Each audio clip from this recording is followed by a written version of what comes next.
원장님 그 다음에 체질 얘기 다음에 우리가 해야 될 게 치료 얘기인데요. 저도 치료 수술을 많이 합니다만 정말 치료 수술은 어려운 것 같아요. 원장님만의 치료 수술 노하우가 좀 있으신가요?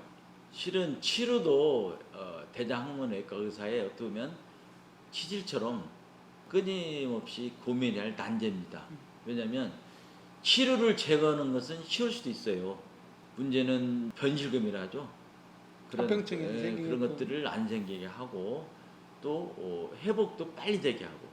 근데 이제 치료 같은 경우는 치질과 달라서 관악근을 건드릴 상처가 깊어서 빨리 나지도 않거든요. 그래서 치료를 완벽히 제거하고 재발 않게 하고 그러면서 변실금이 안 생기고 그리고 빨리 낫게 하는 세 마리를 토끼를 잡는다는 것이 그것도 영원한 난제인 것 같습니다. 어렵습니다. 그래서 학회 가보더라도 치료의 재발률이 0%인 사람은 없어요.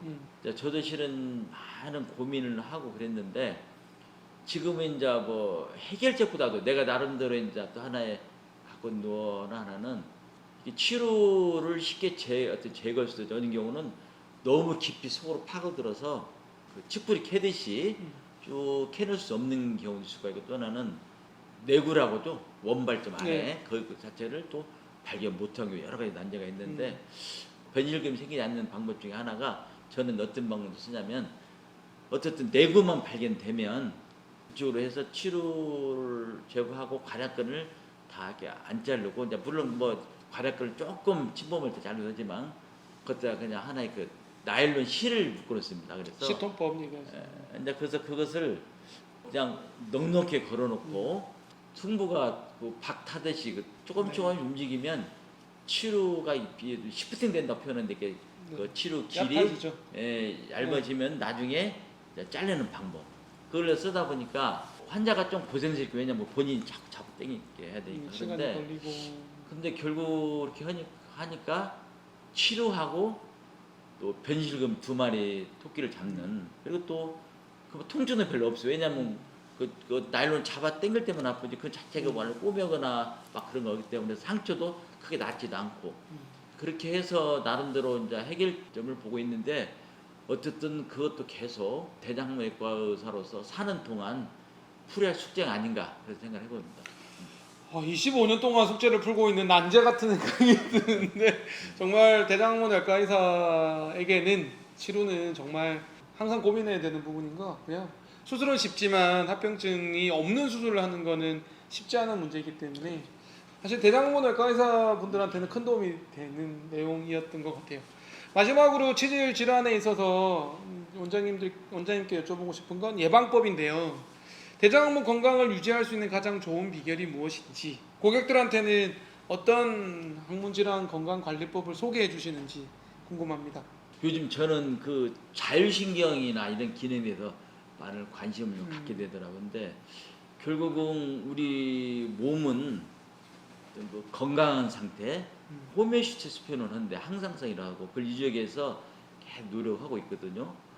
근데 그 어떤 자체 치력을 어떤 방해하는 요소들이 있어요. 그럼 치질이 있다가도 어떤 사람들 보면 뭐 혈전이 생긴다든가 갑자기 피가 나와서 이런 거 보면 그때 컨디션이 안 좋아서 그런 경우가 많더라고요. 네. 그래서 결국은 그 자율신경이나 이런 기능들이 제대로 할 수 있게끔 뭔가 마음을 만드는 게 상당히 중요한 것 같아요. 그것은 스트레스가 좀 마음의 심리적 안정이라든가 또는 규칙적인 그런 운동, 식생활 패턴 이런 것들이 어떤 총체적으로 해서 변을 본다는 것도 실은 제가 보면 온 몸과 마음으로 보는 것 같아요. 예? 그래서 그 한 가지 것이 아니고 그래서 어떤 그런 것들을 평소에 뭐 우리가 흔히 말하는 건강 예방법 있잖아요. 성인병 예방 다 그런 것들이 결국에 가서는 대장학문의 질환과 별개가 아닌 그 생각 들고 저희 과적으로 할 수 있다면 자욕 해주는 거 뜨거운 물로 자욕 해주면 어떤 체력도 좋아지면서 케겔 운동 뭐 이렇게 해주는 거 그런 것들이 이제 도움되지만 궁극적으로는 다 총체인 것 같아요. 지금 이제 재밌는 얘기 하나가 저희 과에서 학문 거근 증후이라는 게 있어요. 근데 지금 그게 난제거든요. 쉽게 해결이 안 돼요. 그래서 왜 그럴까라고 하는 저도 고민을 해봤는데 저는 골반적 근육의 부하도 보는 것 같아요. 유튜브 채널 보니까 근데 이제 신경외과 의사인 그 사람은 국소코어라는 많이 쓰더라고요. 국소코어. 우리 몸은 정상적인 적당한 복강 그 내압이 있어야 한다고 그러더라고요.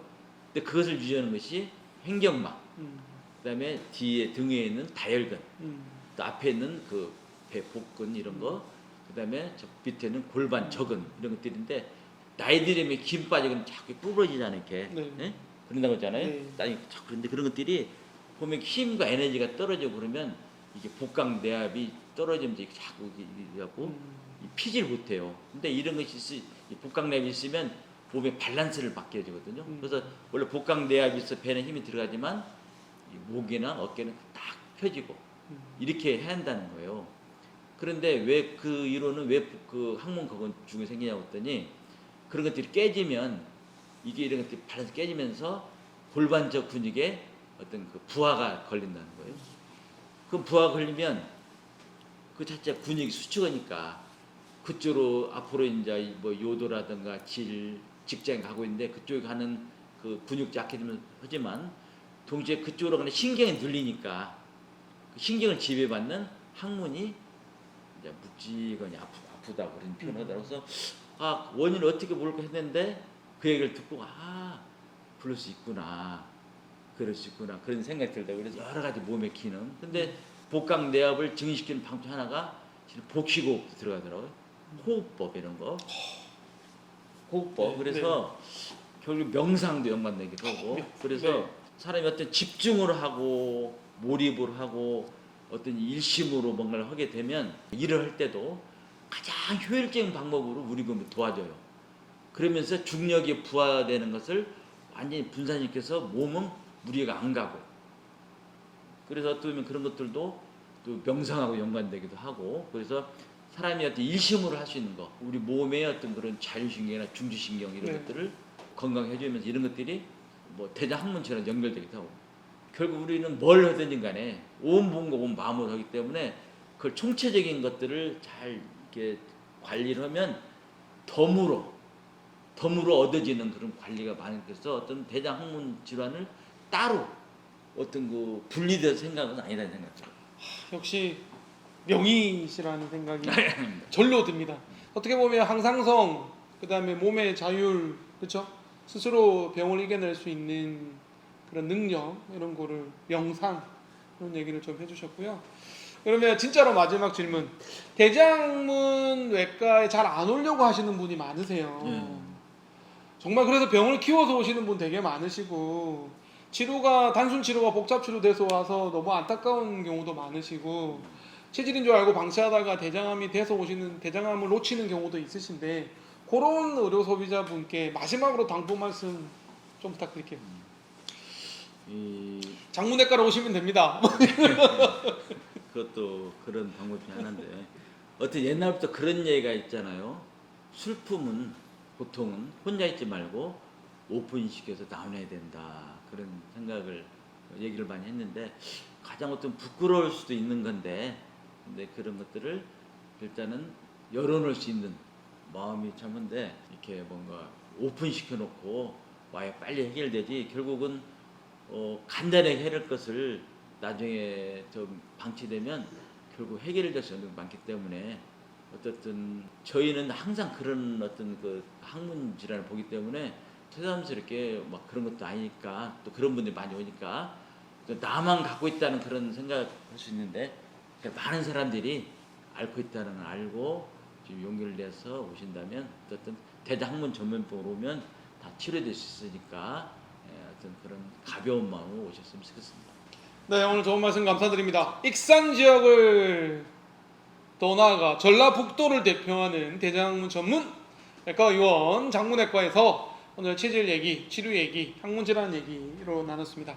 귀한 시간 허락해 주신 최성량 원장님께 그리고 정말 엑기스 같은 노하우를 많이 알려주신 최성량 원장님께 다시 한번 감사드립니다. 원장님 4부에서는 변비, 변실금 얘기 또 부탁드리겠습니다. 감사합니다. 고맙습니다.